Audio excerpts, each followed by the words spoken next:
عزیز طلباء و طالبات، ہمارے آج کے لیکچر کا عنوان ہے اردو افسانے کا آغاز و ارتقاء۔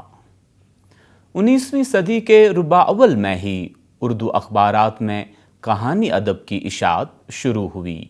منشی نول کشور کے اخبار اودھ، منشی سجاد حسین کے اودھ پنچ اور مولانا شرر کے رسالہ دلغداز نے اردو افسانہ کے ارتقاء میں اہم رول ادا کیا۔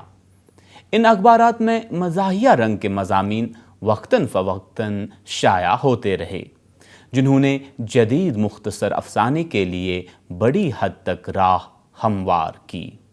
1901 عیسوی میں لاہور سے شیخ عبد القادر نے ماہنامہ مخزن جاری کیا اور 1902 عیسوی میں دیا نارائن نگم نے کانپور سے زمانہ نکالا۔ ان اخبارات میں پہلے طویل قصے بالاقساط شائع ہوئے، لیکن آہستہ آہستہ مختصر قصوں کی طرف رجحان بڑھا۔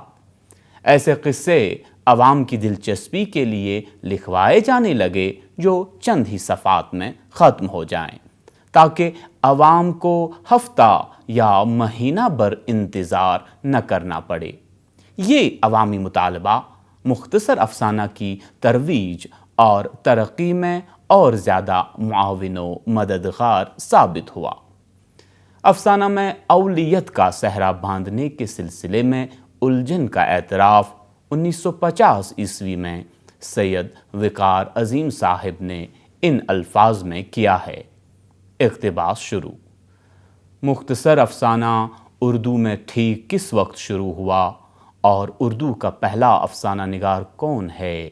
یہ ایسے سوالات ہیں جن کا صحیح جواب چند برس تک یقین کے ساتھ نہیں دیا جا سکتا۔ اقتباس ختم۔ اردو کا پہلا افسانہ جدید تحقیق کی روشنی میں علامہ راشد الخیری نے نصیر اور ختیجہ کے عنوان سے لکھا۔ یہ افسانہ خط کی تکنیک میں لکھا گیا ہے۔ پروفیسر احتشام حسین نے اپنے ایک مضمون میں یوں فرمایا ہے۔ اقتباس۔ یہ اردو افسانے کی خوش قسمتی تھی کہ دو بہت اچھے فنکار اس کو ابتدا میں ہی مل گئے، پریم چند اور سجاد حیدر یلدرم، اور ان دونوں نے اس کو گھٹنوں چلنے سے بچا لیا اور اسے شروع میں ہی جوان بنا کر پیش کر دیا۔ اقتباس ختم۔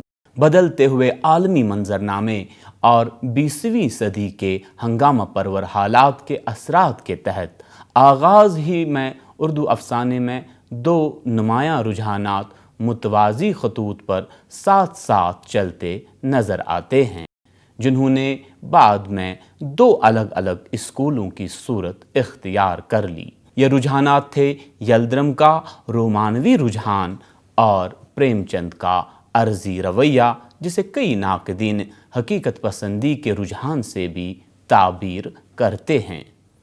پریم چند کے یہاں جو مقصدی پہلو نظر آتا ہے اسے عموماً ناقدوں نے حقیقت نگاری سے موسوم کیا ہے۔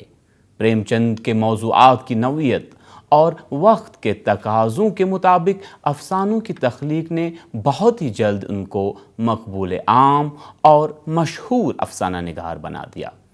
ان کی کامیابی اور شہرت کے علاوہ ان کے افسانوں کی اہمیت کو دیکھتے ہوئے بعض نئے افسانہ نگاروں نے ان کے رنگ میں لکھنے کی کوشش کی اور کامیاب بھی ہوئے۔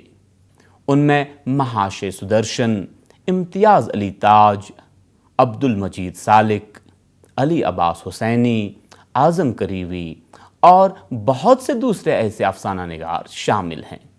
اس طرح پریم چند اور ان کے متابعین نے حقیقت پسندی کو بنیادی کیل مانتے ہوئے افسانہ نگاری میں ایک الگ اسکول، جسے ہم پریم چند اسکول یا عرضی رویہ کے رجحان سے موسوم کر سکتے ہیں، کو جنم دیا۔ اردو افسانے کو رومانی در و بست سے سرشار کرنے والے اردو کے ابتدائی افسانہ نگاروں میں ایک سجاد حیدر یلدرم ہے۔ یلدرم نے اردو افسانے میں رومانی نظریے کی صحیح معنوں میں بنیاد ڈالی اور یہ نظریہ آگے چل کر ایک الگ اسکول بن گیا جسے ہم افسانے کا یلدرم اسکول یا رومانی اسکول کہہ سکتے ہیں۔ نیاز فتح پوری، سلطان حیدر جوش، حجاب امتیاز علی، لطیف الدین احمد، محمد علی ردولوی، مسز عبد القادر، مجنون گورکھپوری اور قاضی عبد الغفار ایسے افسانہ نگار ہیں جو دبستان یلدرم کے دائرے ہی کا حصہ ہیں۔ اس دائرے میں ہر ایک کی اپنی ایک پہچان ہے، لیکن بحیثیت مجموعی سب یلدرم کے پہلو بپہلو چلتے دکھائی دیتے ہیں۔ پہلی جنگ عظیم کے بعد پوری دنیا میں عموماً اور ہندوستان میں خصوصاً زندگی کے ہر شعبے میں ایک تیز رو انقلاب رونما ہوا۔ بربریت، سفاکیت، خود غرضی اور خود پرستی نے تہذیب و تمدن، معاشرت اور اخلاقی اقدار و روایات کے تانے بانے کو بکھیر کر رکھ دیا۔ عدم مساوات، عدم تحفظ، اقتصادی بدحالی، سرمایہ داری اور جنسی گھٹن جیسے نئے چیلنجز کا مقابلہ روایتی اقدار، مذہب و اخلاق کے ماخذ سے کرنا ناممکن نظر آ رہا تھا، اور شاید ناممکن تھا بھی۔ بقول ڈاکٹر فردوس انور قاضی، اقتباس شروع۔ ہندوستان میں 1919 عیسوی سے 1931 عیسوی تک سیاسی اور اقتصادی حالات انتہائی دگرگوں رہے تھے۔ دہشت پسند نوجوانوں کی انقلابی تحریک، انگریزوں کی فرعونیت، ہندوستان پر ان کے جارحانہ تسلط، بھوک اور جہالت نے ہندوستانیوں کی رگوں میں زہر بر دیا تھا، اور جدوجہد آزادی انقلابی حیثیت اختیار کر چکی تھی۔ اردو افسانہ اب ایک ایسے موڑ کی طرف آ رہا تھا جس کی طرف بڑھتے ہوئے یلدرم اور پریم چند کے قدم رک جاتے ہیں، کیونکہ اس کے آگے چل کر جذبات اور خیالات کا جوالا مکھی تھا جو پھوٹنے ہی والا تھا۔ اقتباس ختم۔ یہ لاوا دسمبر 1932 عیسوی میں پھوٹ پڑا۔ سجاد ظہیر، احمد علی، رشید جہاں اور محمود الظفر نے 9 افسانوں اور ایک ڈرامے پر مشتمل کتاب انگارے شائع کی، جس کی نگارشات میں سماج سدھار یا تلاش حسن و خیر کا کوئی مقصد نمایاں نہیں ہے، بلکہ ان میں اضطراب، ہیجانی، بے چینی، غم و غصے کی حالت میں سب کچھ روند ڈالنے کی کیفیت ہے۔ جبر کا کوئی زاویہ قبول نہیں۔ مذہب، معاشرت، اخلاق، تہذیب و ثقافت اور روایات سب کو جبر کی مختلف صورتیں قرار دے کر ان کے خلاف نفرت کا اظہار ہے۔ اس مجموعے میں شامل 9 افسانے ادبی حوالے سے اتنی زیادہ اہمیت نہیں رکھتے، لیکن ان کی تاریخی حیثیت مسلم ہے۔ اپنے زمانے میں تشکیل پاتے نئے رویوں اور میلانات کو کہانی میں فوکس کرنے کی یہ اولین مثالیں ہیں۔ تمام تر ادبی کمزوریوں اور بے خودگیوں کے باوجود انگارے کے افسانے پورے اردو ادب کے لیے عموماً اور افسانہ نگاری کے لیے خصوصاً ایک نئے دور کے نقیب ثابت ہوئے۔ ترقی پسندی، مارکسزم، فرائیڈزم، شعور کی رو اور تحلیل نفسی جیسے رجحانات اور فنی تکنیکوں کی ادب میں، افسانوی ادب میں خصوصاً، ابتدا یہیں سے ہوئی۔ انگارے اصل میں ترقی پسند تحریک کا پیش خیمہ تھا، کیونکہ کوئی تحریک راتوں رات پیدا نہیں ہوتی، بلکہ اس کے لیے آہستہ آہستہ زمین ہموار ہوتی ہے یا کی جاتی ہے۔ انگارے نے یہ سب کچھ بہت مؤثر انداز میں کیا۔ چنانچہ انگارے کی اشاعت کے چند سال بعد 1936 عیسوی میں اردو میں باضابطہ طور پر ترقی پسند تحریک کا آغاز ہو گیا۔ اس تحریک نے اردو افسانے کو موضوع، حیت، اسلوب اور تکنیک غرض ہر سطح پر نئے امکانات کی طرف رہنمائی کی۔ ترقی پسند افسانہ نگاروں کے ہاں کہانی کے کینوس کا بنیادی رنگ چونکہ مادی وسائل کی تغیر پذیری اور کشمکش تھی۔ اس لیے اشیاء و اجسام ساکت و جامد اور محض رمزیات نگاری کے شوق کے لیے نہیں بلکہ ایک بڑی اکائی انسان کے ساتھ مل کر حرکت کے ایک مسلسل عمل کا احساس دلاتی ہیں۔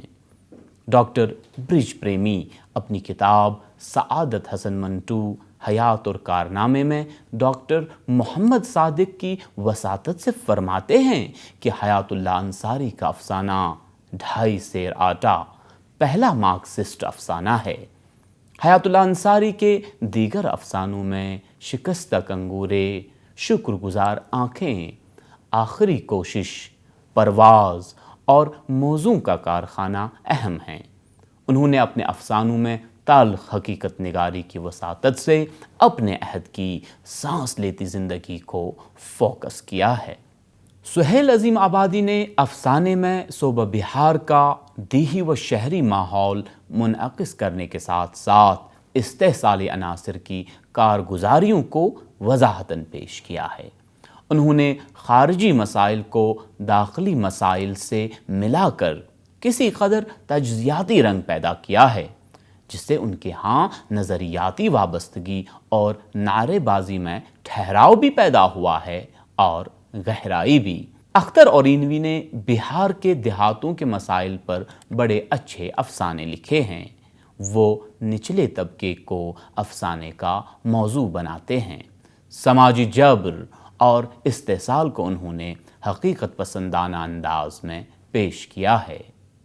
احمد ندیم قاسمی نے دیہاتی زندگی کے مسائل، دکھ درد، بھوک مری، افلاس، قحط، سیلاب اور غربت کو اپنے افسانوں کا موضوع بنایا ہے۔ عصری مسائل پر ان کے افسانے اپنی فنی و فکری بصیرت اور سماجی آگہی کی بنا پر شہرت رکھتے ہیں۔ شوکت صدیقی کا نام بھی ترقی پسند افسانہ نگاروں میں لیا جاتا ہے۔ انہوں نے اپنے افسانوں میں خیر و شر اور ظالم و مظلوم کی مخاصمت کو نہایت پر اثر طریقے سے سامنے لایا ہے۔ ان کا سماجی تجزیہ بے رحم، جذباتی تعلق، غیر جانبدار اور تخلیقی تجربہ سنجیدہ و پر اثر ہے۔ ڈاکٹر انوار احمد کے بقول شوکت صدیقی ہماری اجتماعی زندگی کا بے رحم مفسر، مبصر اور ناقد ہے۔ خدیجہ مستور اور حاجرہ مسرور کی بھی وابستگی ترقی پسند تحریک سے رہی ہے، اور وہی موضوعات جو اس تحریک کے طرۂ امتیاز تھے ان افسانہ نگاروں کے ہاں بتکرار کہانی میں ابھرتے ہیں۔ انہوں نے شہر کے ساتھ دیہی زندگیوں کو بھی موضوع بنایا۔ عورتوں کے حوالے سے اختصاصی رویہ بھی ان دونوں کے ہاں موجود رہا ہے۔ جذباتیت، رومانیت، نسوانی بھولپن کے ساتھ ساتھ مظلوم طبقے کے ساتھ ہمدردی اور انسان دوستی کے جذبات جیسے خصائص دونوں کے افسانوں میں نظر آتے ہیں۔ کرشن چندر کے اسلوب میں 2 دھارے ہیں، ایک رومانیت کا، دوسرا اشتراکی حقیقت نگاری کا۔ وہ آخر تک رومان پسند رہے۔ وہ ایک ایسے فنکار ہیں جن کا دل گرد و پیش میں ہونے والی لوٹ کھسوٹ اور استحصال کو دیکھ کر رو پڑتا ہے۔ وہ پیچ و تاب کھاتے ہیں لیکن مایوس نہیں ہوتے۔ وہ ایک درد مند دل رکھتے ہیں اور روشن مستقبل پر ان کا یقین تھا۔ ترقی پسندوں نے معاشرے کے مسائل کا حل معاشی عوامل میں تلاش کیا اور اس امر کی سعی کی کہ ادب میں ان مسائل اور ان کے حل کے بارے میں شعوری طور پر وضاحتی انداز اختیار کیا جائے تاکہ عوام میں اپنے حقوق کے تحفظ کا احساس پیدا ہو۔ یہ ایک بڑا مقصد تھا اور ادیبوں نے اپنے اپنے انداز میں اس کو اختیار کیا، لیکن غیر معتدل رویوں نے جلد ہی اس کو ایک غیر مفید عمل بنا دیا۔ 1947 عیسوی تک پہنچتے پہنچتے یہ تحریک اپنے اثرات کھو بیٹھی۔ تقسیم ملک کا دور ایک طوفانی دور تھا جس نے بر صغیر میں ایک ہیجان سا برپا کر دیا تھا۔ ہر چیز زیر و زبر اور تہو بالا دکھائی دیتی تھی۔ لاکھوں لوگ جن کا سیاست سے کوئی دور کا بھی واسطہ نہ تھا، اپنے آبائی اور پشتینی گھر-بار ترک کر کے بے بسی، بے چارگی اور بے سر و سامانی کے عالم میں اہل و عیال سمیت ملک کے اندیکھے دور افتادہ علاقوں میں ہجرت کرنے پر مجبور ہو گئے۔ ملک کے طول و عرض میں قتل و غارت، لوٹ مار، آتش زنی اور عصمت دری کا بازار گرم ہو گیا۔ یہ بربریت، حیوانیت اور شیطنیت کا کھلا اور ننگا ناچ تھا۔ اس سارے کرب میں صرف عام لوگ ہی مبتلا نہ ہوئے بلکہ شاعر اور ادیب بھی اس دکھ سے بچ نہ سکے۔ شاعروں نے اپنی شاعری اور افسانہ نگاروں نے مہاجرین کے سماجی، معاشی اور نفسیاتی مسائل کو سمجھا اور محسوس کیا اور پھر اپنے افسانوں کا موضوع بنایا۔ حیات اللہ انصاری نے فسادات کے موضوع پر 2 افسانے، شکر گزار آنکھیں اور ماں بیٹا لکھے۔ یہ دونوں افسانے اگرچہ فسادات کے موضوع پر ہیں لیکن ان افسانوں میں حیات اللہ انصاری نے انسانیت کا سبق دیا ہے۔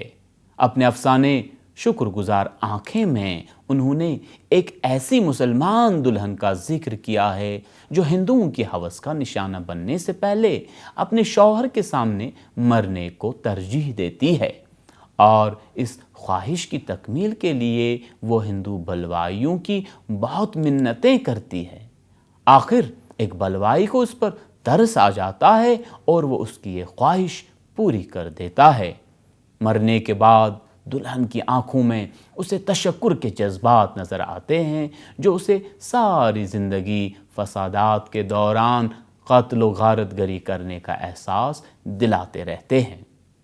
منٹو کے بعد کرشن چندر ایسے افسانہ نگار ہیں جنہوں نے آزادی کے بعد بھی لکھنے کا سلسلہ جاری رکھا اور مختلف موضوعات پر افسانوں کے کئی مجموعے لکھے۔ اس سلسلے میں افسانوی مجموعہ ہم وحشی ہیں قابل ذکر ہے۔ فسادات کے موضوع پر لکھے جانے والے منٹو کے افسانوی مجموعوں میں سیاہ حاشیے، نمرود کی خدائی، یزید، خالی بوتلیں اور خالی ڈبے قابل ذکر ہیں۔ ان افسانوں کے مجموعوں میں سے کھول دو، شریفین اور ٹھنڈا گوشت میں منٹو نے جنسی تشدد اور اس کے نفسیاتی اثرات کو بیان کرنے میں کسی قسم کی پردہ پوشی نہیں کی ہے۔ اس سے ان افسانوں میں اتنی سچائی اور اثر پیدا ہو گیا ہے کہ 1947 کی تاریخ پڑھے بغیر ہی اس وقت کے حالات کا اندازہ بخوبی لگایا جا سکتا ہے، بلکہ تاریخ تو صرف اعداد و شمار محفوظ رکھتی ہے، جبکہ منٹو نے انسانی جذبات و احساسات میں فسادات سے رونما ہونے والی تبدیلیوں کو آنے والی نسلوں کے لیے محفوظ کر دیا ہے۔ 1947 کے فسادات سے عصمت چغتائی بھی متاثر ہوئے بغیر نہ رہ سکیں۔ جڑیں، میں چپ رہا، میرا بچہ اور ہندوستان چھوڑ دو جیسے افسانوں میں انہوں نے تقسیم ہند کے نتیجے میں ہونے والے ہندو مسلم تعصب اور نفرت کو غیر جانبداری اور بے باکی سے بیان کیا۔ راجندر سنگھ بیدی نے فسادات کے موضوع پر لاجونتی کے نام سے صرف ایک افسانہ لکھا جو فسادات پر لکھے جانے والے بہترین افسانوں میں ایک ہے۔ اس افسانے میں بیدی نے ایک مغویہ عورت کی نفسیات اور معاشرے میں ایسی عورتوں کے ساتھ نفرت اور تحقیر آمیز رویے کو اس انداز سے بیان کیا ہے کہ مغویہ عورتوں کے جذبات و احساسات اور سماج کی تنگ نظری واضح ہو جاتی ہے۔ تقسیم ہند کے بعد برصغیر کی تہذیب بھی ہندو مسلم تہذیب میں تقسیم ہو گئی اور لوگوں کو مجبوراً صدیوں پرانا وطن چھوڑنا پڑا اور زندگی کے سارے نظام درہم برہم ہو گئے۔ ایسے مسائل کو قرۃ العین حیدر جیسی عظیم افسانہ نگار نے جلا وطن، ڈالن والا، پت جھڑ کی آواز اور یاد کی ایک دھنک جھلے جیسے افسانوں میں موضوع بنایا۔ احمد ندیم قاسمی نے تقسیم ملک کے موضوع پر نیا فرہاد، کفن دفن، ارتقاء، تسکین، فساد، میں انسان ہوں اور جب بادل امڑ آئے جیسے افسانے لکھے۔ پرمیشر سنگھ ان کا ایسا افسانہ ہے جس کا شمار احمد ندیم قاسمی ہی کے بہترین افسانوں میں ہی نہیں بلکہ فسادات کے موضوع پر لکھے جانے والے اردو کے بہترین افسانوں میں ہوتا ہے۔ فسادات کی لہر کے تھم جانے کے بعد اردو افسانہ جدیدیت کے رجحان سے متاثر ہوا۔ ترقی پسندی میں سماج کے ذریعے فرد کی پہچان بنتی تھی، جبکہ جدیدیت کے نئے خیال سے معاملہ الٹ گیا۔ اب جدیدیت کے رجحان کے تحت فرد کے توسط سے سماج ہی نہیں پوری کائنات کی شناخت ہونے لگی۔ طبیعیاتی اور مابعد طبیعیاتی، مادی اور روحانی منطقوں کی بازدید بھی ہوئی۔ یہ رجحان جن یورپی مفکروں اور فلسفیوں کے مختلف نوع تصورات اور نظریوں پر مبنی ہے، ان میں اسپنسر، بارتھ، اسٹاک مان، ارنسٹ ماک، برٹرینڈ رسل، ہیوم، فرائڈ، ایڈلر یونگ، کروچے، کیرکیگارڈ اور سارتر وغیرہ کا نام اہم ہے۔ وجود کی سطح پر فرد کے ذہن میں تنہائی کی کئی صورتیں نظر آتی ہیں، جیسے کہ بیگانگی، علیحدگی، گوشہ نشینی، اکیلاپن، تنہائی، اور تنہائی کی ان صورتوں کے علاوہ اجنبیت بھی جدیدیت کا خاصہ ہے۔ زندگی کی بے معنویت اور بے ہمتی، رشتوں کی بے رشتگی، چہروں کی بے چہرگی، مایوسی، خوف، فنا پرستی، بے وطنی، ہجرت، انفعالیت، احتجاج، تشدد، حسرت تعمیر، اثبات ذات وغیرہ ایسے بے شمار موضوعات ہیں جنہیں جدیدیت پسند ادیبوں نے بڑے سلیقے سے بھرتا ہے۔ جدیدیت کے تناظر میں مختلف موضوعات کے تخلیقی اظہار کے لیے افسانے کی ساخت کی پوری طرح تعمیر نو کی گئی۔ کہانی سے انحراف، پلاٹ، کردار، آغاز، انجام اور وحدت ثلاثہ اور ربط کو ضروری نہیں سمجھا گیا۔ زمان و مکان کا ماورائی تصور اور انسان کا مابعد طبیعیاتی تصور پیش کیا گیا۔ زبان کی شکست و ریخت اور شخصی علامات کا استعمال کیا جانے لگا۔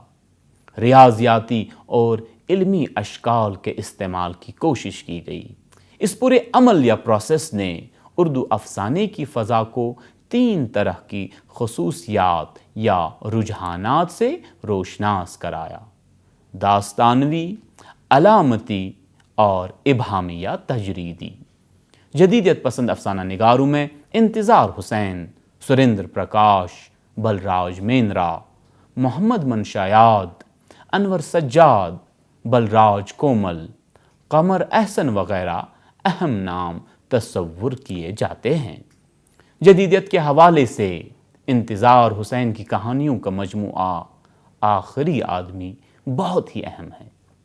اس مجموعے میں زرد کتا اور آخری آدمی انسان کی اخلاقی و روحانی کشمکش اور انسان پر جبلی قوتوں کے غلبے کی کہانیاں ہیں۔ سریندر پرکاش کی کہانی دوسرے آدمی کا ڈرائنگ روم علامتوں سے بھرپور جدیدیت کے رجحان کی ایک نمائندہ کہانی ہے۔ کہانی کی شروعات قاری کے ذہن پر ایک ایسی پر اسرار فضا کا تانا بانا بنتی ہے کہ قاری اس سے نکل نہیں پاتا۔ اس افسانے کی فضا پر اسرار ہے۔ لاٹھی ٹیکتا ہوا بوڑھا، پہلی قرات میں وقت کا استعارہ معلوم نہیں پڑتا اور وہ قاری کے ذہن کو بھٹکاتا ہے۔ اسی طرح سمندر، میدان، لوگوں کا تھوتنیاں اٹھائے ہوئے مرکزی کردار کو دیکھنا سب علامتوں کا سلیقہ مند استعمال ہے۔ اسی طرح بلراج مینرا کا افسانہ وہ بھی جدیدیت کے رجحان کا ایک مشہور اور نمائندہ افسانہ ہے۔ 20ویں صدی کی 8ویں دہائی سے اردو ادب خصوصاً اردو فکشن میں ما بعد جدید صورت کا دورہ ہوا۔ نام کی رعایت سے اتنا کہنا حق بجانب لگتا ہے کہ ما بعد جدیدیت سے پرے چیز ہے۔ ہم ایسا بھی کہہ سکتے ہیں کہ ما بعد جدیدیت ایک صورتحال کا نام ہے جہاں بنتی بگڑتی زندگی اور زندگی کے بنتے بگڑتے اقدار آنے والے زمانے کے خد و خال کو معین نہیں کرتے، بلکہ ایک لچکدار ہیولہ ترتیب دیتے ہیں۔ دوسرے الفاظ میں ما بعد جدیدیت ثقافت پر زیادہ زور دیتی ہے۔ کسی ملک و قوم کے عادات و اطوار، رسوم و انداز، زندگی وغیرہ ثقافت کی بنیادیں ہیں۔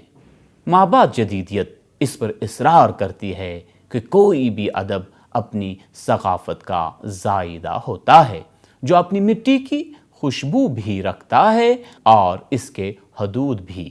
جدید تر یا ما بعد جدید افسانہ جدید افسانے اور اس سے بھی پہلے کے ترقی پسند افسانے سے موضوع، رویہ اور حیت کی سطحوں پر مختلف ہے۔